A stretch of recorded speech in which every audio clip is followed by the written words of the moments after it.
Syederlun banjir mengepung wilayah Singkil, ibu kota Kabupaten Aceh Singkil pada Senin 16 Oktober 2023.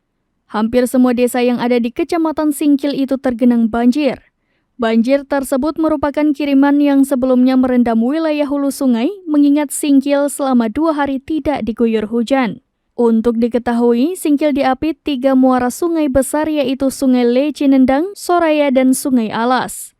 Berdasarkan pantauan, banjir menggenangi permukiman penduduk, sekolah, jalan antar desa, dan perkantoran.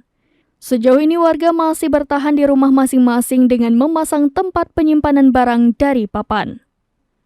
Dari Aceh Singkil, Dede Rosadi, serambinews.com.